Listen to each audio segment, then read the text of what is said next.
Hi, I'm Dr. Jim Hoven, your host of the Difference Makers podcast. This is a place where people come together that are making a difference for those who want to make a difference. And that's you.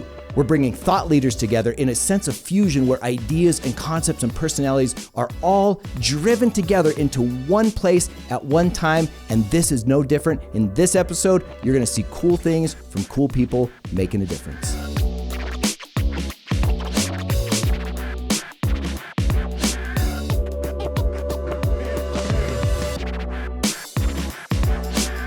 Hey, Difference Makers, Dr. Jim Hoven here. It's another episode of the Difference Makers podcast, but this one is unique.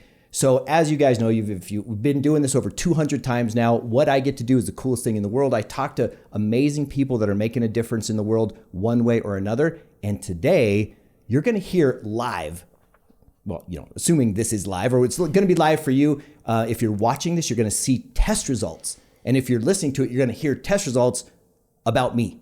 And here's the cool thing, I don't even know what these are going to be yet. It's super cool.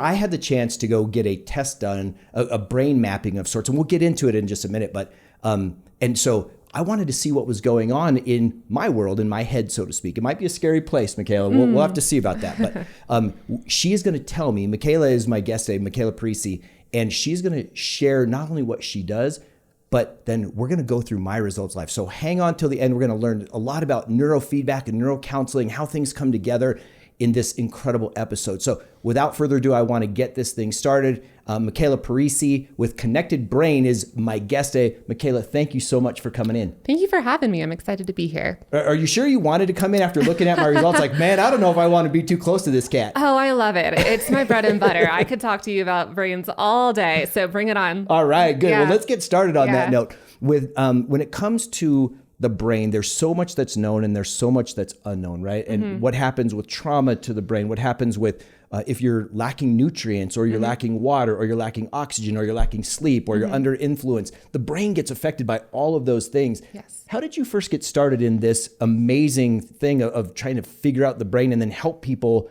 understand the brain better to understand their lives better? Yeah, so it really all tracks back to when I was 19. I started counseling just for myself, fell in love with counseling, and pursued a master's degree in counseling because of that. From there, I interned at a neurofeedback practice out in Denver, a clinic. It's large. And I really just fell in love with the ability to reach somebody through something other than talk therapy, because I'm a huge proponent for talk therapy. I think most people can benefit from it at least some point in their life. But people get frustrated with the limitations of it. And then we just refer them out to taking medication. We refer them out to another therapist, and then they end up just talking through their problems in a different way. And their circumstances or the behaviors that they have aren't changing, right? And so neurofeedback really, I fell in love with it because it gives you this alternative way to calm the nervous system without talking. And we can go into the details of that. Yeah. But once you do that, you can actually reach people in counseling in a much more effective way because they're less heightened. They're a bit more regulated. They can take the insight that comes from therapy and actually apply it to their lives and build confidence from there. So I love that it's holistic. I fell in love with the way that it complements counseling. And, as you know, the brain is just fascinating. There's so much to learn about it, and we're just scratching the surface. Well, let me ask you this. Let's go back to a minute on talk therapy. When people think of therapy, that is the traditional thing. And maybe you could define talk therapy as far as from that master's degree perspective, because we all have a layman's understanding of what we think it is. And if you would define that and then the limitations of that, because now I think we can use that to connect to now the tool that you have in the neurofeedback to now bring that, like you say, make it more effective, that now you still get it, it's not like you're not talking with someone, but now you have tools, instruments, and other things to put in that mix with the conversation. Yeah. So counseling is broad. Obviously, it just means you're sitting and talking to a therapist, somebody with a master's degree or above. Depends on the state you're in. In Colorado, you do need to have a master's degree or above. So with that, there are a lot of different modalities under the category of talk therapy. There's cognitive behavioral therapy. That's a really popular one that people call and ask for because it's shown as being the most effective for a lot of different symptoms and behavioral disorders. There are things like narrative therapy. DBT is dialectical behavioral therapy. So depending on what a client is showing up with, say it's anxiety or trauma, we want to match the right modality to them and then also be able to speak to them through this framework that ideally will help them alleviate some of the stress of the symptoms. Now, that is, just because research says that a specific modality is the most effective doesn't mean that that's what the client is going to connect with. So as a therapist, it's your job to really pull from a framework and also be a human in the room and relate to a client and build a connection and a safe attachment so they feel comfortable exploring some emotions that are more difficult to be in, right? So it's complex and there's a lot of nuance to it and there's a lot of big emotions to it. And therapists aren't walls, right? Like they're humans with their own reactions. And so a lot of it is managing your own as you support a client. So as you can imagine from that, the effectiveness of talk therapy relies on so many different factors. And when you go to talk therapy, you're usually in a place of like really needing some support and you're not necessarily in your most positive frame of mind. And so if we're not getting all those factors correct right away, people might leave with a bad taste in their mouth. And so the more that we can hone in on other skills like neurofeedback, like very specialized forms of therapy, the higher likelihood that a client has a good outcome. And when you're talking about talk therapy starting out with, does the person typically get what like exercises to do when they, regardless of these various versions that you define for us, if you and I are talking about some issue that I have and, it's anxiety, let's say, and when you talk with me, you're hearing what I'm feeling, you're asking me questions, why I'm feeling that way, where did it start, what does it cause, kind of the OPPQRST, if you will, of a doctor doing a consult with a, patient, me as a chiropractor asking those questions.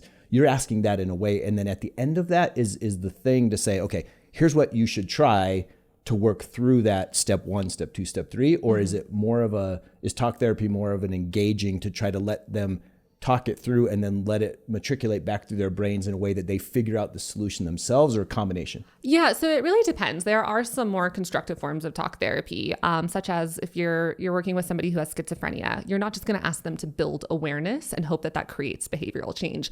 They need skills, they need action items, they need maybe low level insight to be able to, just function throughout the day. It's very different than if somebody's coming in just to optimize their brain health, right? And so it depends on the client. It also depends on the therapist modality and their style. In general, though, what we know is that insight creates behavioral change. And so what we're really doing is trying to reflect feelings back to the client so that they can come to a conclusion on their own that the therapist might already know is, the last stage of healing, but we have to let them get there on their own. Because I don't know about you, but if somebody tells me what to do, I say, bye. I don't like to be told what to do. I need someone to sit with me in my thought process and to feel unconditionally supported while also pushed in a way that I'm not considering at the moment. And so that's usually the goal. I will say that falls on a spectrum though. Okay. So do people more change?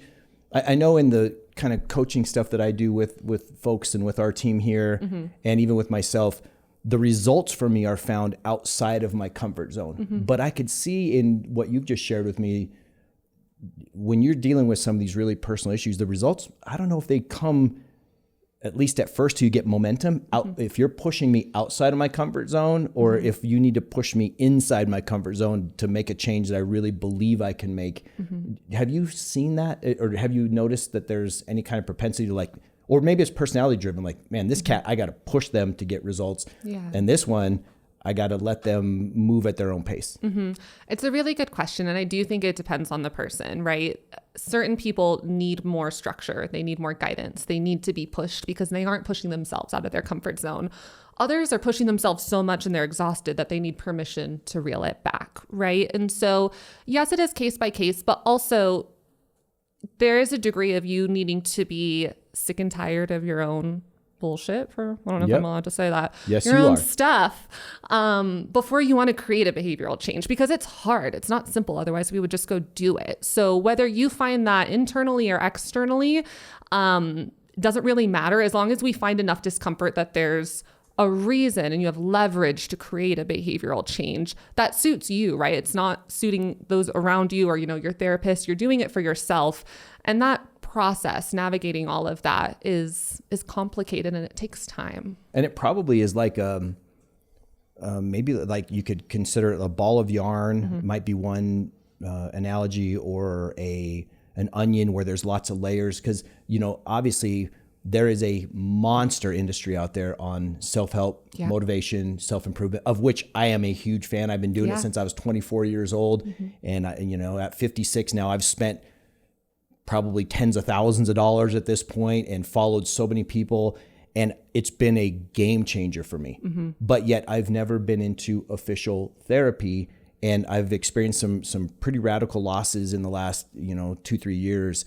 And one of the things I point to is that training, if you will, even though it was self-guided, as a way that has gotten me through to the level that I've been able to feel like I've gotten through. On the other side, part of it is probably how I'm wired too. But it's interesting to me how I'd like your perspective on this whole self-help thing versus when does someone need to go see someone like you? Because there's no doubt, I think most of us are in a position where we don't got it figured out, right? Like you say, we got our own shit and that we carry around. And so we need to know someone who can be a coach that's been there before, seen this in someone else or in themselves. And so I think it'd be a good discussion, just talk about, what you can do on your own versus probably when you should turn the reins to a pro. Yeah, absolutely. So the difference between coaching and counseling is probably helpful for us to define first, because coaching is a lot more directive. It's not necessarily there to have you sit with your feelings. It's to give you a plan of action. And some people respond really well to that, and that's all they need, right? Great. Some people need to understand their internal landscape more. They might have not been raised in a house where they, were able to have somebody really reflect their internal feelings to them. And what does anger look like for you? What does sleepiness look like for you? What does an unhealthy relationship look like for you? That's the job of the parent when they're like sculpting a child, to say, you look tired. Do you need a nap? So you learn, oh, I'm tired. I need a nap. And you can self-regulate moving forward. So it doesn't mean that you even need to, it becomes more high level than that in counseling. But I come from a little town in Nevada of like 3,000 people, and therapy is like not necessarily a thing, right? You don't need to have a therapist. And a lot of those people don't want to go to a therapist. They tough it out on their own. That's fine, right? If the client isn't bought into the process, it's not going to work. You're just going to go spend a lot of money and you're going to waste it. And you're going to leave thinking therapy sucks and that you can figure out things on your own, but ultimately you're still in some level of internal turmoil, distress, whatever it is. So you can go either route, but I think understanding what you're going to get from either route is really important. If you need somebody to just unconditionally support you and hear you out so you can just get things off your chest and not feel like you're pushed in any direction, that's counseling. If you feel like you're good, but you want somebody to give you some guidance, go to a coach. They won't be trained on how to sit with you and your stuff though. And so if you're expecting that, it might be a somewhat disappointing interaction if you need more than that. Got it. That makes sense. And so then where does the, we'll call it the personality style of the trusted advisor, let's say, some guys, maybe fewer than women, but will have someone that it's in their life, whether it's a spouse, a best friend, boyfriend, girlfriend, pastor. They have these trusted advisors that they'll go to. This is my, again, totally non-professional advice to people. I say this, look, we all need someone to talk to, but be careful who you choose. Because if you talk to someone who's going to give you that advice or that coaching or that response and not just listen to you, if they don't have the experience, and you really connect them, that they could be detouring you. Not that it's going to result in disaster, but it might not get you where you want to go as fast. Because everyone, at least my experience, everyone wants to be somebody's hero, right? They want to help out. They want to be there for someone. And so it's interesting if someone says, man, I don't want to pay for this. And I just talked to my friend Susie. Susie's great, and she just listens, and she just gives me such great feedback, and I can cry on her shoulder. Is that super valuable? Is it somewhat valuable? Or is it another depends on the situation thing? It's interesting because I do feel like therapy, I don't know exactly when it started really taking off as an industry, but my grandma, even my parents, going to therapy is like, it was taboo. It was taboo. It's not super, accepted. And it was, you go to your mom and you talk to her, you go to your friend and you talk to her. Like, why won't you just say that? Right. Or why won't you just do that rather? And I think we have a need for both. And I do love the way that you said that. Be careful who you trust with this information, because it's quite vulnerable, even for those who are strong and independent and self-aware. You might be letting somebody in who doesn't know how to be with your experience in a healthy way. And that might cause you to shut down more or lead you on the wrong path. So I usually suggest, like, you can't just rely on your therapist. It's a paid professional relationship. It doesn't mimic what people have in real life, because a therapist is designed to be a mirror for you unconditionally. That's not how the world works. But you can use those skills in that relationship to further improve or just create closeness with other trusted people. So you can find those people outside of therapy that can eventually be your support system, and you don't need to go to therapy forever. If we just have one or the other, we're kind of missing different components. And the experience of just talking to somebody, you can feel it when they're just with you and they look at you and they don't have an agenda and they're just trying to really see you, is deeply soothing and satisfying and fulfilling. And so that alone is not something you can expect from a mom, a sister, a friend. And again, it comes down to expectations. What do you need? Who's going to give that to you? And how can you support your life in other ways as well, other than just that relationship? So I have one more question that I got to ask before we move into neurofeedback, right? Yeah. I'm so fascinated. We could talk for like 4 hours. Yes. When you are at your level, super highly trained, master's degree on this, do you guys worry about something you said is what's drive me to ask this question? This person who can unconditionally listen to you and, be that sounding board and mirror at the same time and know that it's okay and all this kind of stuff. Is that a quality that you would look for when finding a therapist, a natural connection? And number two, do therapists get compassion fatigue, where that gets harder and harder to do because you've heard this crap so many times, and it's their first time of, this degree of loss or this degree of shame or going through this trauma or having gone through a physical trauma, right? A head injury or a car crash or anything else. Is it hard for you as a therapist, or is it hard for you guys as a profession to stay in that place of being unconditionally accepting of what I'm going through? Mm-hmm. It's a really good question. So we'll start with that question. So absolutely, yes. There's so much turnover and burnout in this field. And it's because we are not designed to be that for everybody all the time. Usually therapists are people who historically from their childhood or whatever situation exposed them to this, they are caretakers, they are gentle, they are not combative, they're not aggressive, and they are the people that their family and their friends also go to for support and advice because they are gentle and they're easy to talk to and they do have this training. So not only are they getting this in the workplace, but they're probably getting this outside of the workplace, and they're wired to be good at this, but that doesn't mean that they can tolerate everybody's emotions all the time. As a therapist, you cannot work 40 hours a week seeing clients. You will lose your mind. You're usually capped around 25 client hours, and that's quite a bit. And then, you have notes and all that other stuff that comes outside of those individual sessions. So compassion fatigue is huge. But interestingly, if you don't actually sit with this unconditional support and you go more into the side of how do I fix or overextend myself to help or guide them in whatever way my ego tells me is right, that actually ends up being more exhausting because it doesn't work. And clients can feel that. So if you lean on more reflection, active listening, holding space for somebody to go through their stuff, it impacts you less as a therapist. You have better success rates with clients because they don't feel pushed. And you're not trying to fix everybody all the time because that will burn you out much, much faster. Got it. Makes so much sense. Well, yes. God bless you for what you do because, hearing these stories again and again, I see the vulnerability that it puts you guys as a profession and you personally. So let's transfer a little bit and transition into neurofeedback specifically. So we've talked about talk therapy, why it works, when it doesn't work, given a few basics to it. Now, as we go into neurofeedback, you said that is now another thing that you can use to help with whatever you might be sharing with someone. Explain what neurofeedback is. Yeah. So neurofeedback is basically conditioning of the brain. So during a neurofeedback session, you have sensors placed on the surface of the scalp, and they pick up on electricity on the surface of the skull.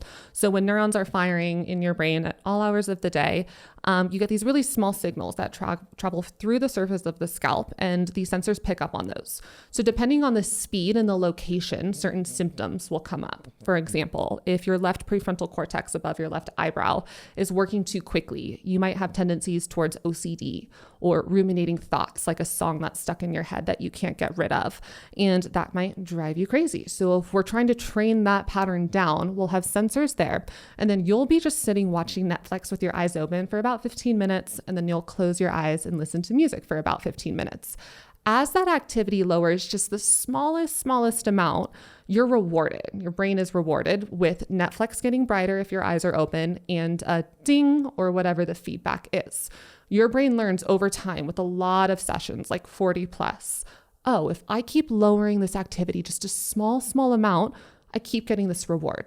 Now, your brain is designed to like stimulus. That's why when your Apple Watch lights up and buzzes or your phone lights up and buzzes, you have this jolt of a reaction towards it. Yeah. That's innate. You didn't learn to, feel that type of energy drawing towards light and sound. You know how to do that innately. So we're just working with the natural mechanisms of the brain and with a lot of repetition. Just like if I tell my dog to sit enough and give her a treat and snap my fingers, she eventually learns to sit just when I snap my fingers, and we don't need to remind her every time how to do that. So once you do this enough in session, your brain has this new muscle memory outside of session, and you can shift out of a ruminating thought spiral or whatever it might be much faster. Is there a trigger that you, like a physical trigger? It used to be, Tony Robbins used to talk about this big thing called neuroassociative conditioning.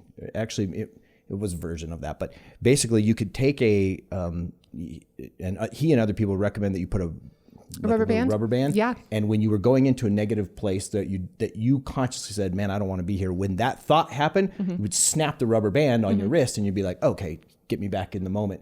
Is there anything associated with this? So we've done these sensors and it brings me back, reward, maybe dopamine or whatever we're getting from that. Then all of a sudden, is there something that you take outside the clinic with you to act as that little dopamine hit or that little reminder of a stick versus a carrot? It's a really good question, but because the activity that we're measuring in the brain is such a small shift, there's not really a way for us to make those big changes from a neurofeedback perspective. Maybe from a therapeutic perspective, your counselor might suggest something, but otherwise, no, we're actually just saying in session, when you do the brain is doing what we want it to do, we're going to give it a reward. When it's not doing what we want it to do, there's an absence of the reward. So Netflix gets darker. There's not a punishment. And the brain responds really well to this. I do think case by case, sometimes certain people might respond better to negative stimulus like pain. I think I have two dogs. I have a golden retriever and I have a German Shepherd Malinois. And the retriever, she only responds if I tell her she's a good girl and we're petting her and she's happy and we're happy. And the Malinois needs a shock collar because he's going to do whatever the heck he wants all the time, right? It's just in his DNA. And so I do think there's an element of, what works for somebody, but the brain does respond to this type of operant conditioning without any negative stimuli. And so is neurofeedback typically coupled with the test that you did on me, or are they two separate things that can be done independently? Yeah, so you might find practitioners who will do neurofeedback sessions without a brain map, which is the initial assessment we did. I don't recommend it. It's kind of just guessing what's going on. And the neurofeedback isn't going to necessarily cause a bunch of harm if it's running correctly. It's a lot of money and it's a lot of time. And so you want to know up front what's going on. And the brain maps are so fascinating. So we want that initial assessment to guide the program. Otherwise, we're just, assuming that certain parts of the brain are overfiring or underfiring. And even with your data, I would have guessed something slightly different. And so we just never quite know exactly the complexity of the person in front of us. So then that would mean, for example, if you talked about OCD being, above the left eyebrow, that kind of thing, do the stimulus for neurofeedback, do those stimuli get placed where the brain mapping says we have something, we have an increase or a decrease? That's where you place the electrodes for the treatment, as opposed to like what you did for me. They were all over my head, 35 of them or however many there were. Is that what the brain mapping tells you, where to place the electrodes specifically for the neurofeedback? Exactly. So we measured 19 different sites on your head, and those are 19 different sites that we could train during neurofeedback. So what that brain map is doing is it's measuring electricity on the surface of the scalp in a really calm, relaxed, still state. As you said, you were kind of trying to meditate and breathe while you were having this data collected.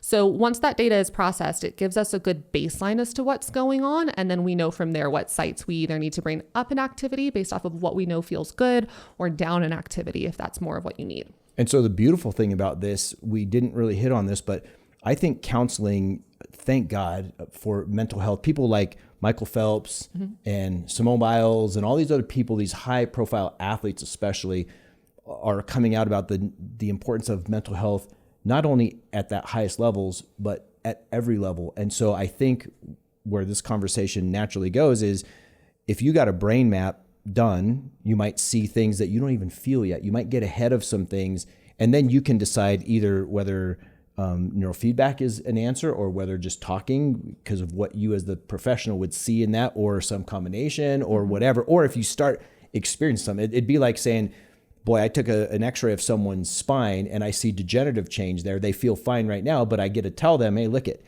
you have degeneration here. You have an altered curve. Your disc is like this. So if you don't do anything now, that's fine. But know that someday that's going to catch up to you. You're going to feel this. So please, as soon as you start to feel that, you need to come in here for us to take care of you if you want to manage this thing, because it's going to take management for the rest of your life.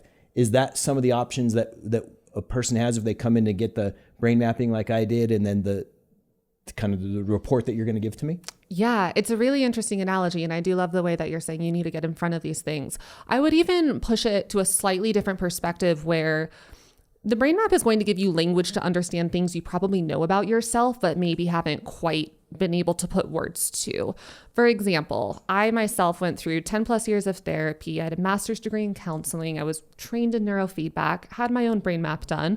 And then I realized, like my brain is 2 to 3 standard deviations more, or it has higher activity in low beta and beta brain waves, which are associated with future-oriented thoughts and then acting on those thoughts, and not in a stressful way, but just in a motivated way. And I've always been really motivated, but being able to know, my brain is actually wired to be that way. Like a part of that is my genetics, and it's much more than the average individual. It's not just because I have drive or because of whatever I endured as a child, creating this momentum of me wanting to prove myself, whatever it is you might learn in therapy. That's just my baseline at a calm state. So it gives you language to understand yourself, so that you can actually, get ahead of problems that might arise, but also feel validated and yes, I feel this way. This is who I thought I was, but look at the data. It actually shows this on a piece of paper that it makes sense. And that experience itself it's kind of like a big exhale. I love that. And I know we talked about this. I want to transition. I'm so excited to transition to my test. Again, for those of you that are watching this or listening to it, go check it out, because we're going to go through. I haven't seen any of this, right? You and I haven't talked since you did the test. So I'm looking so forward to get into this. But something you said really kind of sticks with me when we're looking at our natural wiring. Do you see that this could go then with things like personality profile tests and other tools, that this now is, okay, part of my genetics or part of my brain makeup is this. And now I've got my personality profile, and now I've got what we use here, my working genius assessment. And now I've got all these things.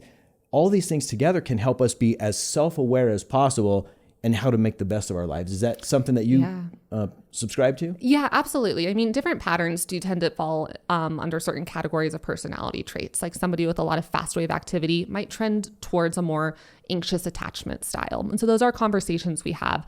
I don't think that the data exactly lines up with these personality tests. They all take such different criteria and different forms of measurement. And so we definitely, as professionals and as counselors, can say, okay, this is where the overlap might be. Does that make sense for you? I would never make it definitive, but it's a really cool way to say, are you actually avoiding certain emotions because of the slow wave activity we see? Is that maybe something you need to explore more on your own? And it kind of opens the door for you to think things through about yourself differently in the same way that a personality test might. Sweet. Well, it's go time. All right. So, by the way, you gave me the best hairdo ever after that.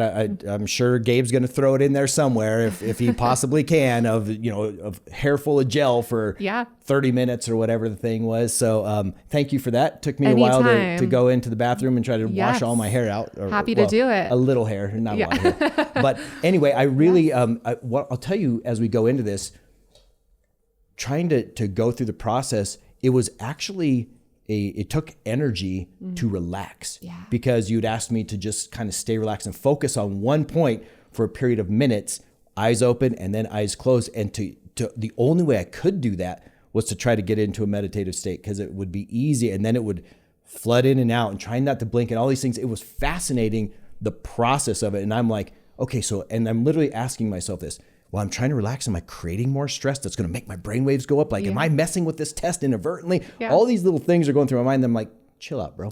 Just do what she tells me to do and we'll see what happens. You've done this a million times. So anyway, without further ado, tell me what's going on in my brain. Cool. Let's do it. Okay. Well, let's start with this pink document called Understanding Brainwaves.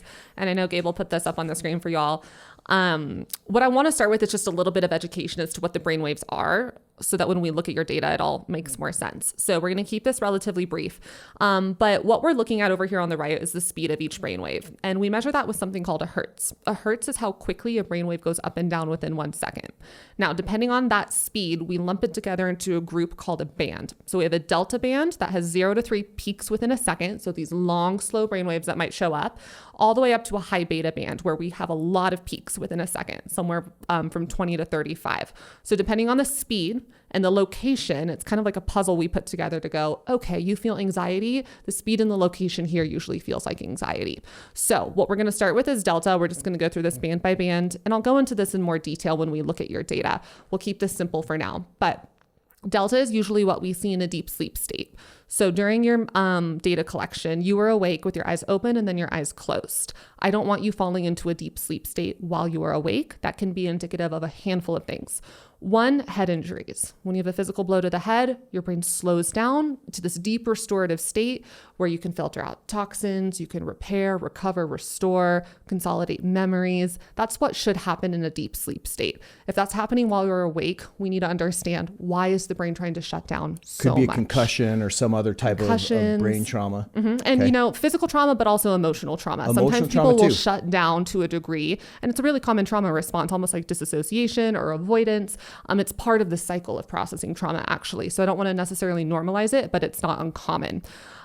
So at the end of the day, we don't want to see delta while you are awake. Also, if you're moving your eyes a lot during the reading, it can also show up as delta. So that's one of those things where we can't just rely on the data. We need to know, were you moving your eyes a lot as well?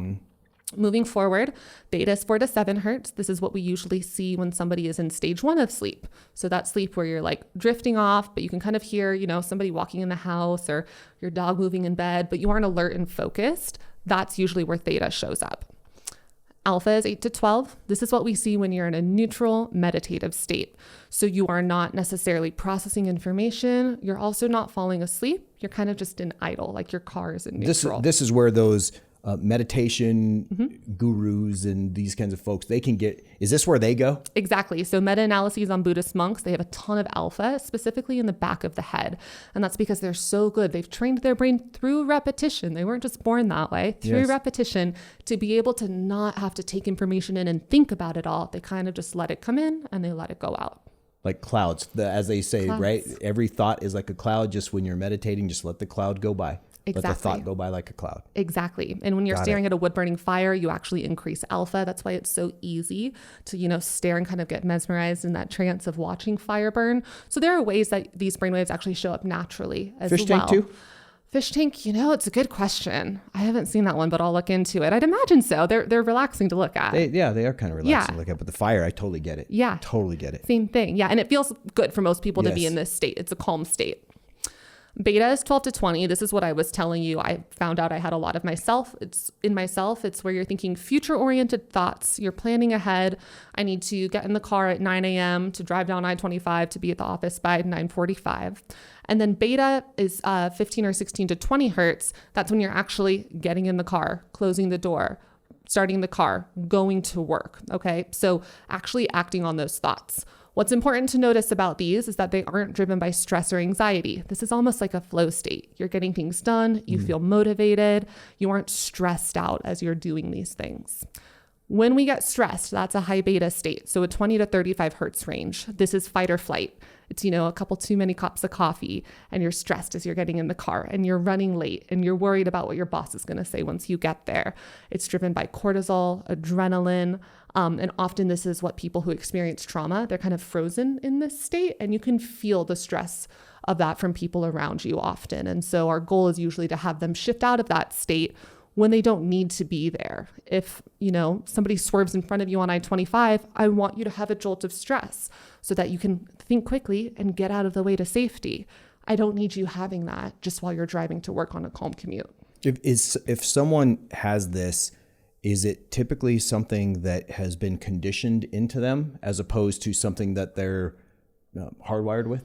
So it can be a lot of different factors, right? If you have intense inflammation, stress, you have a poor diet, genetics might predispose you to being a bit more heightened, that can absolutely play a role. Big T trauma, where you experience one major traumatic event, might kind of jolt you into this state and you get stuck there, or a lot of small traumas as well. But this really is associated with cortisol and inflammation as well. So if you are, not feeling at your optimal level, you're feeling stressed all the time and wondering why, don't feel like you have trauma, we might look at, are you moving your body? How are you eating? What's your alcohol intake? How's your sleep? Because that will show up in the same way. Interesting. And like you said, this is the waves, but also the location of them, correct? Yes, correct. So you'd be looking for this particular, like a high beta at a certain point on my skull or a portion of my brain. Mm-hmm. In general, we don't want you to have any of it while you're sitting in a nice calm room in the office, right? Yes. But if you have it in your frontal lobe, it's going to feel different than if you have it in your parietal lobe versus your temporal lobes. In general, we don't want it, but the location will feel somewhat different. Got it. Yeah. Okay. Cool. All right. We ready? I'm ready. Let's do it. So you're going to come to this first page, Z-scored relative power. And I want to orient you to this first. So at the bottom, what we're seeing is your legend. So what this represents is standard deviations away from the average. So when we collect your data, we're comparing it to a normative database of men right around your age. Okay. 1, 2, and 3 standard deviations are warmer colors, higher activity than the average. Cooler colors are lower activity than the average. And is the goal to be average? Is that what the goal is? No, the goal is neuroflexibility and neuroplasticity. We need all of those brainwaves at different times. But if you're in a high beta state while you fall asleep, not when a car is swerving in front of you, that's what we want you to have control over shifting out of. Got it. If you're in a delta state while you're awake, trying to be motivated at work, I want you to be able to shift into a motivated state. Got it. So everybody has their own unique pattern. There are quote unquote norms that we're trying to get closer to, but nobody ends up with like a perfect brain map at the end. We really just want you to feel more in control over your internal state.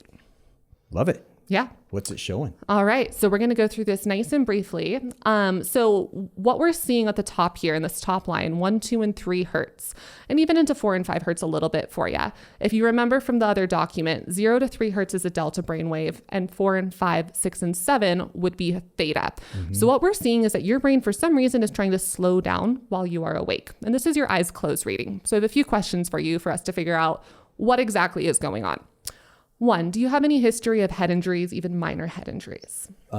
Yes. Okay. Tell me more. So when I played high school football, I ended up with at least 1 concussion. Okay. And then I was in a car crash, in a head-on car crash, but there was no real injuries there. So I wouldn't have reported that I got any injuries, but that would have been where I would have got an acceleration, deceleration mechanism that, could have done something.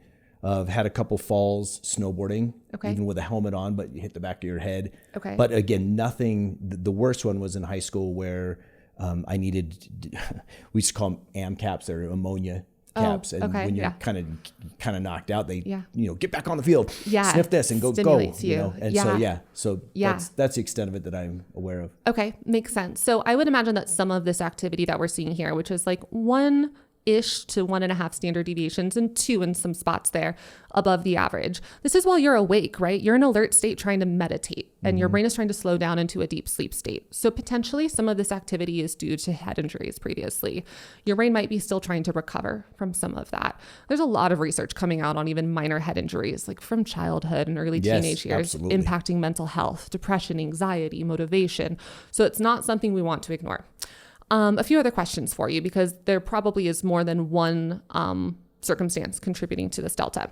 1, did you feel really tired on the day of your data collection? Not that I recall. Okay, perfect. And do you feel like you have any sort of ADD type tendencies where it's hard to focus on one specific topic at a time? Potentially. I can get myself there, but I'm very easily distracted. Okay, so you kind of have to work your way through to get to that motivated state. It's not like your baseline. Correct. Yeah, interesting. So sometimes what happens, especially when we're seeing delta or theta activity in the temporal lobes, so on the sides of the head or in the frontal lobe, it can feel like brain fog. It can feel like distractibility. It can feel like it's harder to focus. And so in general, what we would do if you were to do a neurofeedback program is try to train some of this delta activity down, because what we're looking at is a finite amount of activity. So if this your activity is going to delta, it's kind of stealing it from these other more motivated places. So if we bring that activity down, we can bring up more motivated brainwaves, and then you'll feel a little bit more balanced. Interesting. So good. Yeah, perfect. Okay. All right, moving forward. So we're looking at that warm activity at 9 and 10 hertz, kind of in the back of the head, even towards 11 and 12. And this is actually really good. We would really want to see some alpha activity in the back of the head. So this is where that meditative brainwave shows up. This might be because you were pretty darn good at meditating, it seems like, or you at least have some practice in it. That activity was probably showing up because you were in a more neutral state, as best as you could be. We want it to peak in the back of the head. That's where something called your processing speed is. It's how quickly your brain takes information in, understands it, and then commits it to memory. Kind of like your IQ, but not quite the same thing. That's measured through activity in the back of your head. I looked at that actually on a separate page. Yours is within the normative range. However, it's on the lower end of the normative range. So I do think if we actually decreased some delta activity, you might feel like it's easier to process information slightly faster, slightly more efficiently. But how do you feel like you are at processing information? You strike me as being quick. It depends on the information. Okay. So there's some information I feel very, very comfortable with, but the more technical things get, the more out of my wheelhouse I feel, the more I resist processing, or it doesn't come naturally for me. Yeah, you have to work harder for it. Way harder. Yeah, which makes sense. And so your alpha actually looks great. I would like to see a little bit more of it. It does decrease as we age. That's normal as well. But I do think that you have the skills to be able to process information maybe faster than a lot of individuals. We could free up some energy and make that even better for you to optimize brain health. Cool. Cool. All right. Now what I want to look at are these next two lines. So 11 through 20 hertz. We are seeing like negative activity there. So 1, 2, and sometimes 3 standard deviations below the average. So what this tells me is that your brain is not naturally in a space of being able to think future-oriented thoughts and act on them. I imagine it might be really difficult, or you have to, not even difficult, but you've had to condition yourself to be able to think ahead and then act on those thoughts. But that's just a guess. Tell me how that is for you. Can you give me like an example? Because here's what I will tell you. I don't care about planning a vacation. Okay. I don't care about getting my calendar all right. To me, I'm more live in the moment and what's kind of in my near field of vision as opposed to my far field of vision. But I've always been that way. And again, I know that I've probably been wired with this too. I don't know how much this could be any head trauma, but yeah. Yeah.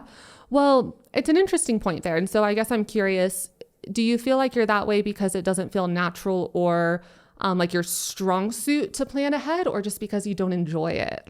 Both. I literally don't care about it. Okay. Yeah. It's very kind of agnostic to me, where I'm like, yeah, it'll work out the way it's supposed to work out. In the meantime, what do I got in front of me that I have to get done, or I want to get done in the next, literally more than 2 days, and my mind is not there. It's just not there. Yeah.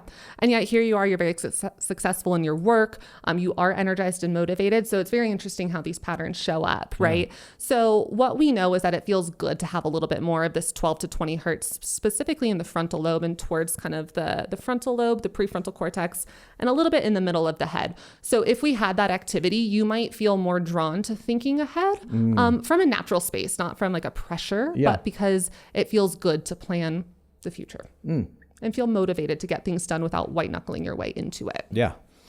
All right. So interesting. This is so bizarre. Gabe, this is explaining everything. Gabe's face is not convinced that it's explaining everything. No, Gabe's like, I see why you are the way you are. Yeah. Well, I have even more to add on to that. We're not there yet, because this one I think is going to actually help you as well. So 20 to 35 hertz, high beta response. This is that fight or flight, stress-driven state. So this pattern paired with the pattern that we just looked at, the natural motivation, the kind of healthy, clean motivation, this is more of like a stress-driven motivation. And so I'm curious for you, you have a lot of energy. You have a lot of, ambition, it seems like to me from the outside. Do you feel like that is driven through any sort of fear or stress response? And where do you think your motivation comes from? I feel like my motivation comes, and it's more evolved now, in that now I feel like my motivation comes from wanting to do really good work. And my work is involved with so many people that I want to see people succeed, and I get to work with people. So I'm very driven by that to make them better, makes me happy. But I remember when I was younger, I was really pushed hard by my dad, to be a doctor or a lawyer, like this whole thing. Yeah. And then it got to a point where I was driven more from a perspective of saying, hey, I don't want to be old and poor. Right. So there, it's kind of, there was a fear base. So it kind of has evolved over time where now I feel like I'm in my sweet spot where I can't wait to get up and get to work and do my thing and all that kind of stuff on the things I really, really enjoy. Yeah. So I feel very naturally motivated, just like I wake up ready to roll. Yeah, there's this concept of being driven or being dragged. And it sounds like in the beginning, maybe you were feeling dragged to not disappoint dad or to not be poor or whatever it is. Yeah. And now you've maybe evolved in time to see that differently, where the drive that gave you has shifted into more of a positive type of an energy. What's interesting about this is it does tell me that some level of energy that you have, because we aren't pulling from a lot else, right? If we look at this, there's not a lot of this middle wave activity. You've got a lot of slow wave activity and you've got a lot of really fast wave activity. So to me, it says when you are motivated, there might be some level of stress or fear or trauma at the core. And a lot of us have that. That's okay. Yeah. But what this can do over time is lead to burnout. We're kind of coming back to that question of how do I use this to be aware of what might come in the future? This is a really exhausting brainwave. We're not designed to be in a high beta fight or flight state all the time. So I'm curious for you, when your head hits the pillow at night, do you fall asleep really quickly? Really quickly. Yeah. Super quickly. Yeah. Now, I don't always stay asleep very well. Like if I wake up in the middle of the night, anytime after 3 a.m., it gets real tough for me to go back to sleep. If I wake up before that, no problem. If I wake up after that, challenging. But yeah, going to sleep is money. Gotcha. Right? How quickly? Less than 5 minutes. Yeah. Okay. So in general, what we would like is for you to be able to lay in bed, be somewhat awake, drift into stage 1 of sleep, drift into stage 2 of sleep. My guess, without having a sleep study, would be that you are dropping into deep sleep because your brain really wants to go into a repair, restore, recover mode because you are in a more stress-driven state throughout the day. And again, remember, this is you in a calm room still. Like we don't even know what's going on when you're actually angry doing or my stressed. Thing. Yeah. Energized. So if this is the place that we're pulling energy from, we need to be aware. Okay, what exactly is pulling me to this stress-driven state to have motivation, right? I've talked to a lot of high-achieving individuals, doctors, attorneys, lawyers, who have gotten to amazing places in their career through high beta responses. But how sustainable is that? That's only up to you to know. We would prefer that you have less of this, more of that low beta and beta to be able to say, I'm motivated, I'm energized, but I don't have to be in that state. I can also be okay without achieving, without moving forward. And it doesn't trigger some old part of me that might be fearful of money. And I'm not assuming this is you in any means, but that's the framework that we want to work through is where is actually the root of this coming from? Might it also be diet, exercise, stress in other ways? For sure. Yeah. So it becomes part of a larger conversation. Usually that happens in counseling. I love that. And something interesting that falls into my mind as you're sharing that last bit with me is I have a really hard time unless I'm away from my house, fly fishing, playing disc golf, out with our friends. If I'm literally sitting there, I feel guilty if I'm not doing something. I need to be doing something, preferably to get something done at work. It makes me happy. It brings me joy. When I'm on vacation, what I want to do is I want to book an hour and a half every single day of vacation so that I can be right when I get back from vacation. Yeah. Like it's just, and it makes me happy. Yeah. So it's pretty interesting on what you're saying about this kind of stressful, not being able to unwind from the stress side of the high anxiety portion, if you will. Yeah. And it's two sides to the same coin, right? There's pros and cons that come with it. I don't want you to ever feel like you can't go and be in this motivated, energized, positive state. It's fulfilling to you. It's caused success for you. We want to keep that. And I wonder what would happen if we were able to decrease this so you could really fully separate yourself from work. And maybe in your position, you can't always do that. Our jobs aren't always, structured for us to be able to do that. But if you were able to shut down more, I wonder what else might come up. And also I thought what you said was very interesting around, you feel guilty when you're separating yourself from these things that pull energy from you. We want you to be able to feel proud and at peace and calm with separation from this thing that also gives you so much joy, because it's also not sustainable. It might not always be there. So if that's taken away, then what happens? Bringing down high beta tends to help us calm our nervous system so that you can actually just focus on the vacation and your wife or whatever it might be in the moment. I love that. So now tie this up for me. So we've gone through this. We understand where I'm high, where I'm average, where I'm low, or I don't know if that's the right terms, but where the brain waves are doing these different things. So now, for the sake of the person who's watching or listening, in a case like mine, you would recommend neurofeedback and counseling, neurofeedback only, couple of months, you set up to 40 sessions. Is that what it would look like on if someone came in and saw you and had what I have? Is that what you would recommend for me? I would recommend both for you. I will say that sometimes people find neurofeedback because they're so sick and tired of talking to a counselor and they don't want to do that anymore. And in that case, you'll still have great results. We'll still be able to have this calm down and create some other brainwave activity that feels good for you. You'll leave with a successful program. What we risk without adding counseling in is, what if we bring high beta down and you feel so uncomfortable being calm on a vacation and not thinking about work that you snap back into your old behaviors because you're so used to being there. Yeah. We want to get ahead of that and go, okay, we know your high beta is coming down. We know you're going to have a decreased stress response. It should feel good, but the human mind is complex. What if it doesn't actually feel safe for you to be there? What do we do when you don't have neurofeedback to go back to? That's what counseling fills in the gap for. Hands down, people have the best results when they do both. I love that. Okay. So now this was amazing. Literally, I had no idea. And it gives me so much more context and layering of self-awareness. So thank you for doing that, first of all. And hopefully you guys learned something if you're seeing this. If someone wanted to learn more, obviously if they're in Denver, they should call you out. So I want you to give your contact information of how they could reach out to either do their test, find out what's going on, do this for their company, do this for their team, do this however they can do it. Yeah. But also if they're outside of an area where you reach, and I know that you guys do a lot of telehealth, all that kind of stuff. Would you just give some processes for reaching you and or any other resources that you would recommend? Yeah. So you can reach me at connectedbraincounseling.com. We have 2 offices in Denver and in Lakewood. All of the consults that you book on there, it's a free 20-minute consult, comes through me. I like to talk to people about this. I like to refer out if it's not the right modality. And I like to really explain so we're all on the same page about the commitment that you're getting into. So you can always reach me there. My website's also on the email. We do corporate brain mapping, so you can bring this to your team as well. And we kind of tailor the results to be more of what would be helpful to know in the workplace about how your colleagues' brains function. So we have that option. And then interestingly enough, Connected Brain really focuses on adult women with trauma, but men kept finding us. They like neurofeedback. They don't want to talk to us as much. So long story short, we have the Men's Mental Wellness Center, which was developed last year, where it's very similar to Connected Brain. It's just male therapists helping other men, specifically neurofeedback and with counseling. So you can book consults there as well if you're a man and kind of looking for a place that's specific towards men's mental health. I love it. This has been so good. So I always ask all my guests this, so I want to end it with you too, but I can't wait to hear your result or your response. If there's one piece of advice that you've gotten or that you've learned along the way that has helped you be the best version of yourself and is absolutely fundamental in the fabric of who you are today and moving forward, what would that piece of advice be?